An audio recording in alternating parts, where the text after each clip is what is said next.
Hello YouTube, and welcome back to Let's Play Bloop BTD5 Steam. In this episode, I actually have the specialty building for the subs activated, so that's nice. I can actually, use their specialty or whatever. Now here, I'm actually going to be trying a slightly different strategy because I want to test something. I want to test the monkey fort, because as far as I've been told, the way that the monkey fort works is that it will increase the amount of balloons that it can pop through, meaning that if I just use it on this normal sub, then it'll be able to pop through one more balloon, and theoretically it should be able to use its homing ability. That's going to cost about 2,500, so I might not actually be able to do that because it's going to be quite a bit of money.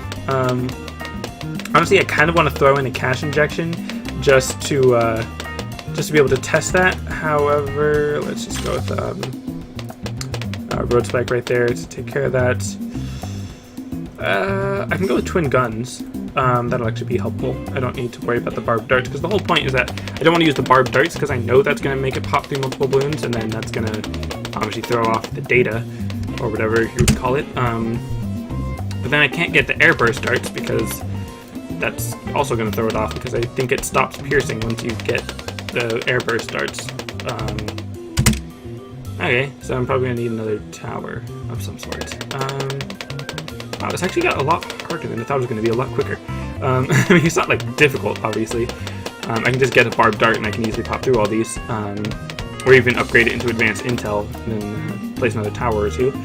But, let's see, because I specifically want the monkey village, but then that's going to be like another 900 in order to get the monkey fort, so... Although the twin dart is actually helping out quite a bit. And I could always get another sub, but then that would make it a bit harder to test. Let's see, this is just going to be a bunch of green balloons. Should be fine. Shouldn't have to worry too much about this. Dang. That's fine. Oops. There we go. I don't think this is actually going to work. So, I mean, it is technically going to work, but I'm going to place down a spike factory just as safety insurance. See, and then this is probably the round where I would have been able to place down the monkey village, but just placing down the monkey village wouldn't really have been such a great idea, because then that wouldn't have necessarily helped as much or done as much of what I wanted to do. But anyways, I might just have to test it in like sandbox mode or something.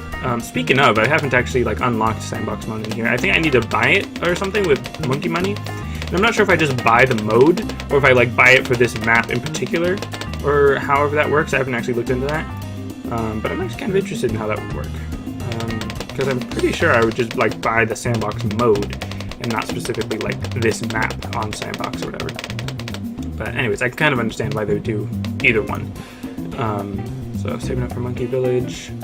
Oh, that's interesting. You can actually see, well, okay, I was gonna say like that's actually cool because you can see the shadow of the scarecrow on top of the balloons, but it's a very static shadow. I mean, it wouldn't actually look like that, but I mean, to actually make what the shadow would actually look like, whatever, it'd be too much work.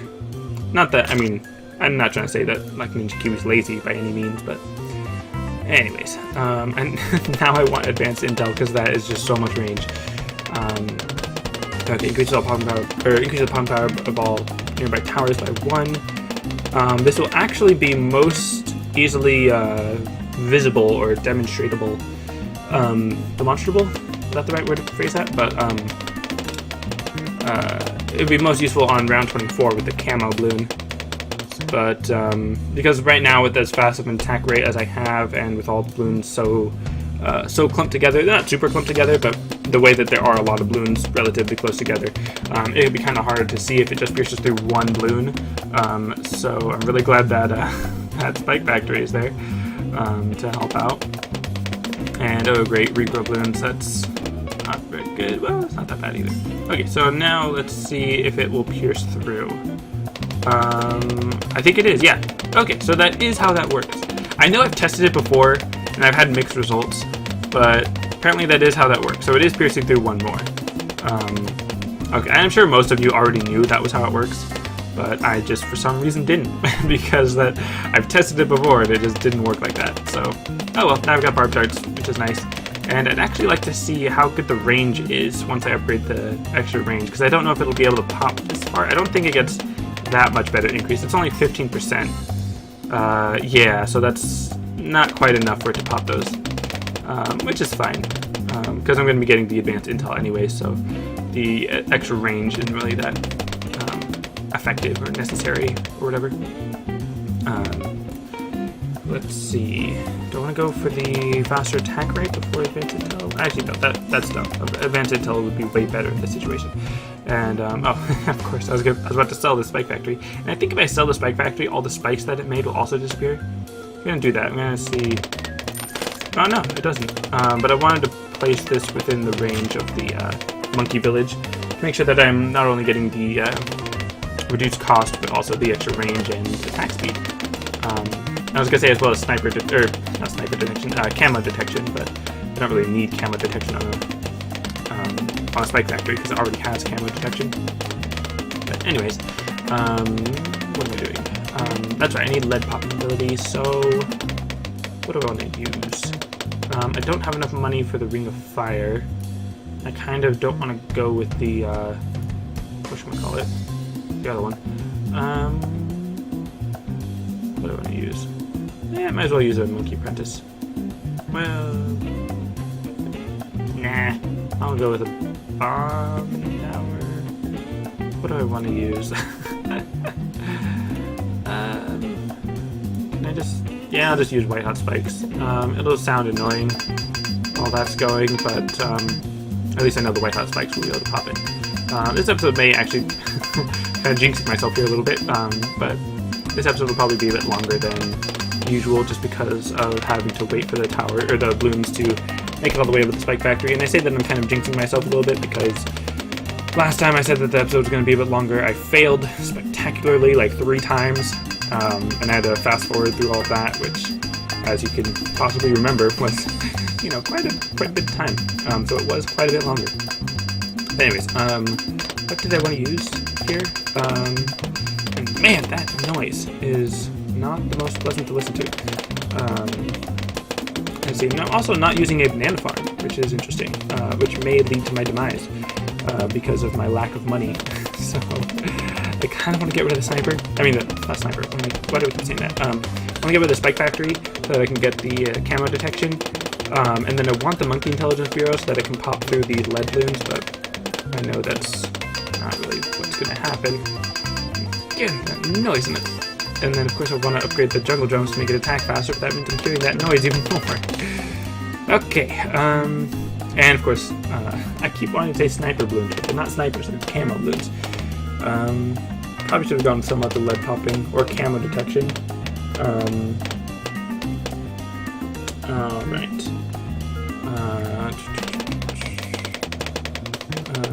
Just a second. Actually, not technically replying to a text, but a very similar situation. Very similar situation. But anyways, let's see. What do I need now? I need... I really need some camo. Well, I don't really need some camo detection, but at the moment, that's what I'm lacking.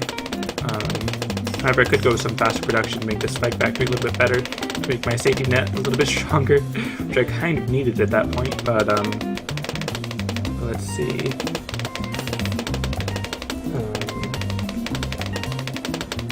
Let's see, so then the Spike Factory is right there. I think I'm going to go for the Spike Ball Factory because then that's going to be better at popping like ceramic balloons and all that.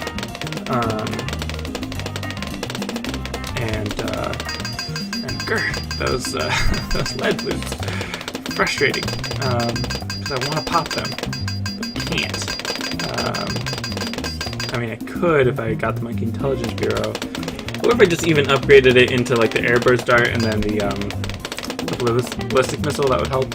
I am going to get the Airburst Dart, especially on this track because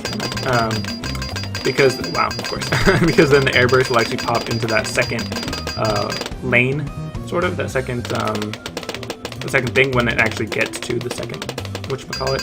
I don't know what I'm saying. Yeah, that's frustrating. Let me just throw down some pineapples. Just at least get a few of them going because I just really just do not like that noise. Which it's understandable to make that noise frustrating, because then that would make you want to pop the lead balloons and all that. But then on the other hand, when you do have a way to pop them, they're just, you know, on another side of the map or whatever. It's just frustrating. But anyways, so let's actually get some camo detection. There we go. And then some monkey intelligence bureau, so don't have to worry about that noise anymore. Which actually, I could just go with the ice tower or ring of fire at this point. But I don't really need to go with that. Although ring of fire is always nice. But I do want to put it within the range of the monkey village, which would mean I would need to move it. Which actually isn't that bad of an idea. Let's see, I just want it to be within the range of that. Increase it to that one. Might as well increase it to that as well. It doesn't really need camo detection, because that's not really the point of it right there. Extra range, yeah, make sure that's good enough. And then I think it'll even get increased range when I go to the ring of fire. But that's going to be a little bit.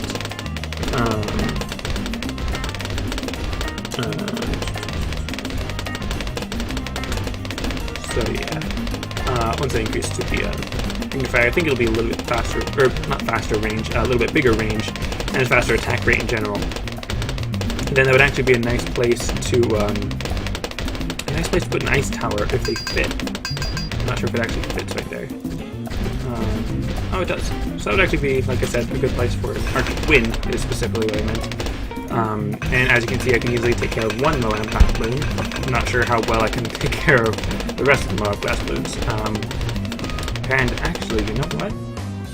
As much as I enjoy having that there, that's actually not the best place for it. Because I'm actually going to sell this, so that's a lot of money that I kind of just wasted right there. I'm going to put it right about here. And raise it back up. I'm not even going to worry about the range. Because then if I place an Arctic Wind here, then when it pops, when this Spike Factory pops the Moab layer, or if the Moab layer gets popped earlier, then the Ice Tower, specifically the Arctic Wind of course, will be freezing the balloons and slowing them down. Oh, that's right, and it also affects that side as well. Which means I really do need Monkey Intelligence Bureau so that I can deal with the frozen balloons a little bit easier.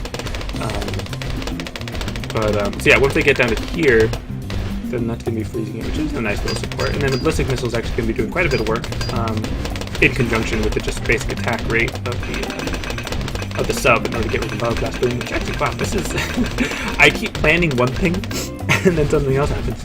Isn't that amazing, how that all works and whatnot? So yeah, basically that would happen, except over here.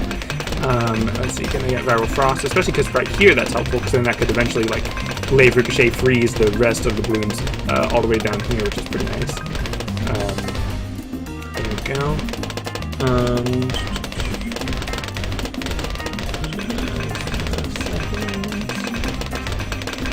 And then, anyway, so then I'm actually going to get another Spike Factory here. I like how I got the sub specialty building, because I was specifically wanting to use the sub. And then I'm specifically working on the Spike Factory. Because this one's actually going to be the super hard rending engine driven razors, shred Moab glass balloons. So the razor, or the shredder spikes, shredder blades, I don't remember what it's called. Whatever it is, that specifically does extra damage to the Moab glass balloon, so that as they come in this way, they get popped a little bit faster, a little bit more specifically, before they hit the Viral Frost and Ring of Fire.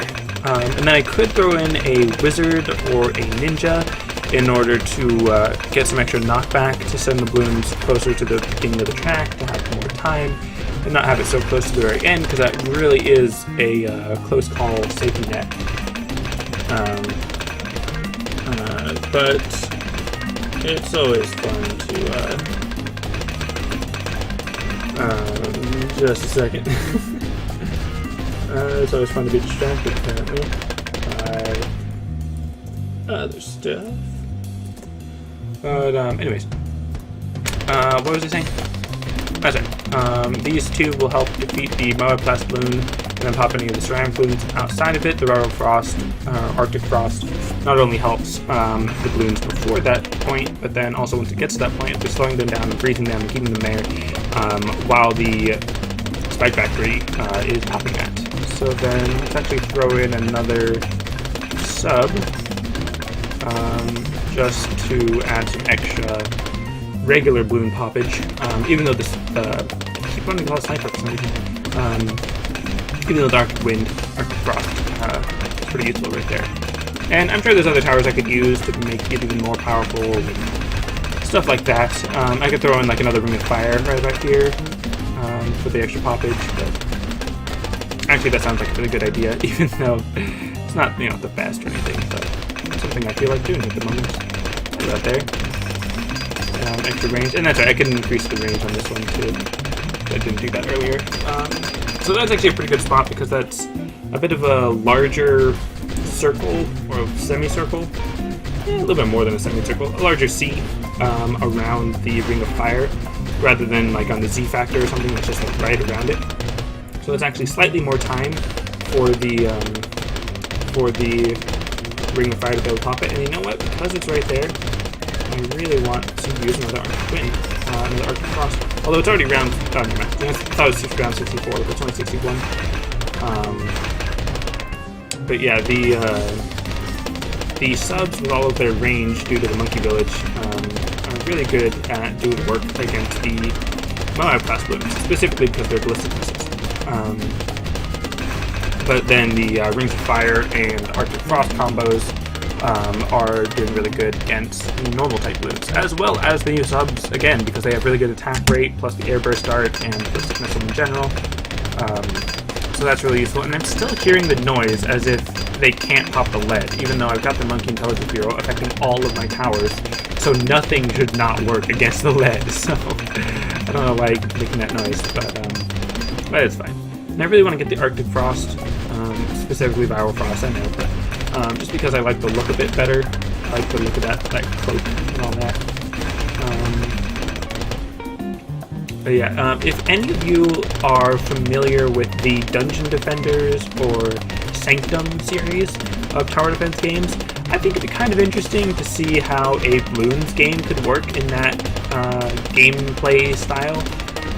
It would be very different, obviously, and a lot of things would have to be reworked, but I'm interested in how that would work. It would be difficult and different, like I just said, but I'd be interested. You guys should definitely check it out to see what I mean. Dungeon Defenders and Sanctum, specifically Dungeon Defenders 1 and 2, and then Sanctum 2 is the one that I have knowledge about. I think Sanctum 1 is probably the same, but Sanctum 2 is the one I'm specifically talking about. But anyways, that's going to be it for this episode. Thanks for watching, and I'll see you next time.